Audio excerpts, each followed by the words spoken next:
Žmogus negirdėjo apie miltelius ir alų, nekartą negirdėjęs matomai. Jo, bet formaliai milteliai tai yra baudžiamas nusikaltimas, ar ne? Formaliai žiūrint, ne? Papirkimas, bet tuo metu nekreipė dėmesio, tai viskas tvarkoj. Tai šitas žmogus tiesiog neperskaitė konstitucijos iki pabaigos ir nežino, kad yra numatyta. Mes, Lietuvos žmonės, taip numatėm, kad mes turim teisę atsisakyti Lietuvos nepriklausomybės. Mes tokią teisę turim. Natūralu, kad mes turim tokią teisę. Mes pasakėm, kad Lietuva nepriklausoma, o nusibodo mums ir mes sakom, Lietuva gali būti priklausoma. Šiuo atveju, pavyzdžiui, nuo Briuselio. Ir mes vykdom 100 įstatymų savo pakeitėm taip, kaip nurodė Briuselis. A mums tas pats, mums nusibodo būti nepriklausomai.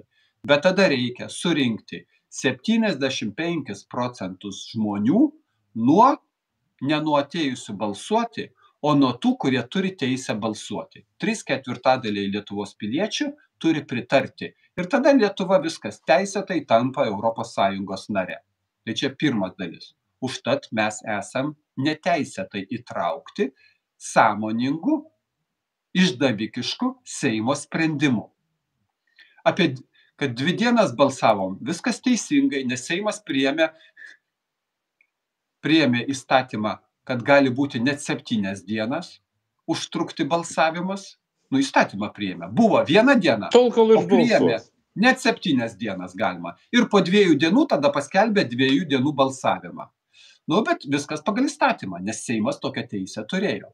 Taigi, o paskui Seimas įtraukė į konstituciją visiškai neteisėtai ir be Lietuvos žmonių pritarimo, kad mes esame ES sudėtinė dalis ir reiškia, mes turim vykdyti Briuselio nurodymus. Mes savo nepriklausomybės atsisakėme.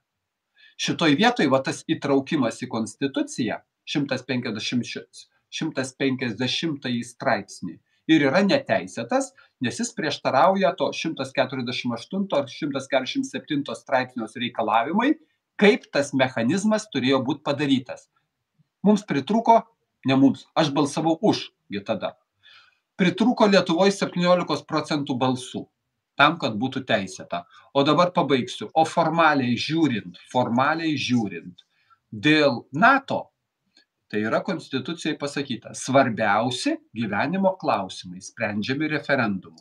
Aš asmeniškai manau, kad tai yra svarbus klausimas. Ir kariniam blokui priklausyti yra ypatingai svarbus klausimas, nes tu susijęs atsakomybę su kitais visais nariais. Portugalija kas nors užpultų ir mes turim eiti jos ginti, formaliai žiūrint. Bet jeigu nuspręstumėm, kad tai nebuvo labai svarbus klausimas ir užsienio šalim užtenka tik tai, aš vis į savo Facebooką, kaip Suomiai, trečdalis puslapio teksto ir tu esi įstojęs į NATO, į tą agresyvų karinį bloką, už kurį labai pasisako generolas Tutkus ir sakė, su automatu stovės ir atkovos šitą bloką. O kam nepatinka blokas, pasakė, čiuoškit iš Lietuvos. Bet dabar jau generolas atrodo apsigalvojo ir jau dabar nuspręs beveik visiškai taip kaip aš, kad gal ir dėl NATO reikia suabejoti. Tai tiesiog tokios juridinės procedūros, kurias mes Lietuvos žmonės priėmėm ir davėm valdžiai, kad jinai jų laikytųsi, o valdžia nesilaikė. Toliau.